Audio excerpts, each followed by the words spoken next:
Alright guys, this is for those of you who have never had your butt in the seat behind an SY50U. Maybe you're trying to buy one, maybe you already did and you just haven't had it delivered yet, but wanted to tell you a couple of different tips and tricks for operation and maintenance. So let's go over a pretty standard setup on an SY50 with a few buckets, a manual coupler, and a hydraulic thumb. First things first, a master switch. So you're going to want to open, this has your fuel fill, your battery, all of that good stuff. And right here in the corner is your master switch. It's already turned on, but I usually tell people to get in the habit of turning it off when you're not operating it, just at the end of every shift. It shouldn't put a draw on your battery, but because you guys aren't using it every day, I would say just keep it off when you're not gonna be using it. So that's off, that's on. Coming around the back here, you can lock all of these compartments with the same key that you operate with, but you open pretty much all the way up, which is awesome. Your fuel water separator, you've got your coolant, you've got your oil. If you guys are going to be doing your own services, you've got your oil fill and your dipstick down here. Maintenance wise, you can take that radiator screen out. You've got your air filter, all of that good stuff. It's a pretty simple setup. You can get to everything pretty easily here. We're gonna go around to the front now real quick. So you've got both of your buckets, a hydraulic thumb, and your manual quick coupler. And the quick coupler is something that everybody has typically questions on, but if I can do it, anybody can. So first you'll pull this safety pin. And you want to do this when you're able to get in and out of the cab and you're trying to swap buckets, but really all you do, pull this out. Let me switch hands here. Pull this guy out. It's easier to do when it's not sitting on the ground, but you'll pull this pin out, and then if you can see that hole right in here, you can use this pin to pull up on that lever, and then you'll slide it right back in to hold this red piece up and hop back in the cab.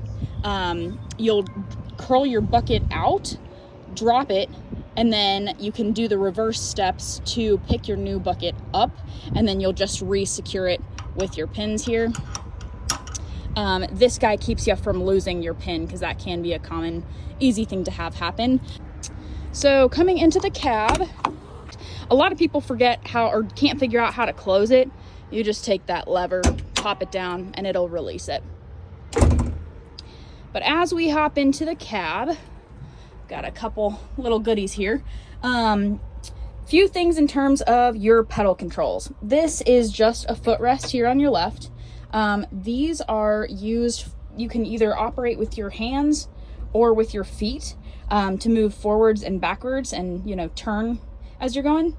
Currently, this guy is set up as a footrest.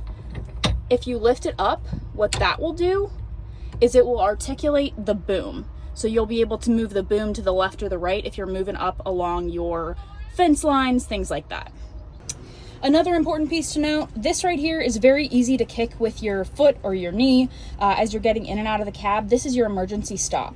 So if for some reason your machine starts, doing an alarm or it's got codes and it was working a few minutes ago, now it's not, likely you hit that on accident, pushed it in. In order to make that stop, just twist and pull out. Very simple. And then you'll probably want to shut your machine off for a few minutes, let it kind of reset, and turn it back on. You'll be good to go. Once you hit 50 hours, you're going to want to replace your engine filter and then do an oil change. So pretty simple on that first service. We just put that in there complimentary for you guys. Speaking of preventative maintenance, you've got your operation maintenance manual here, your parts manual, and an engine manual. Of course, you're always welcome to call or text if you've got any questions, but this should keep you pretty well covered. This guy is to elongate the drain if you're going to be doing your own services so that you don't get oil everywhere. I usually will put those behind the cab for you. So when you get in your machine for the first time, you'll put your key in, which is right here by your elbow. Just note, this is the preheat setting. Try to keep that off.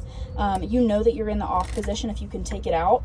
You know you're in preheat if you can't. So just whenever you're getting out of the machine and turning it off for the day, make sure that you can take your key out so that it doesn't put a draw on the battery. You'll first, to start it, make sure that your pilot control is up. If you put it down, it's not going to start. So now you are good to turn it on, and once that fuel gauge is all the way over, you can see it's all the way over here now. Now you're ready to go ahead and start it. In the winter, hopefully you can see this, this is your glow plug symbol. If that's blue, wait until it shuts off in the winter so that you can start it. That just allows your machine to heat up a little bit ahead of time and get ready to roll. So now that we are fully ready, you can turn it to the start position, and you're fully operational at this point once you put your handle down. So now you're ready to roll. So going from right to left here on your joysticks, this is going to be for your blade. So if you pull back on it, it raises your blade, and down will lower your blade. If you want to use your angle blade, it's going to be this rocker switch here. So I'll lift it back up, and then you can see it go to the left and to the right based on your rocker. Your second joystick here operates your main boom and your buckets. So up is going to bring your whole boom back. Down, of course, will do the opposite. If you turn your, I don't want to do it right now because you've got both of your buckets in your thumb there. If you take it to the right or the left, that will curl your bucket in or out. And then over here, the second joystick, I also don't want to operate it too much. Front and back will move your stick in and out, and then left to right will turn your cab. And then to talk a little bit more about your monitor, you've got date and time. This guy is just the symbol showing that you are using your thumb and your bucket right now. You are able to change your operating mode if, say, you guys get a brush cutter or a different hydraulic attachment down the road, but that's all that that's for. Your S1, that's just showing that you're in the standard mode for operation and you're on the first level of your throttle. You'll be able to hear in just a second and watch how, as I turn the throttle up to max, that S is going to go up as well.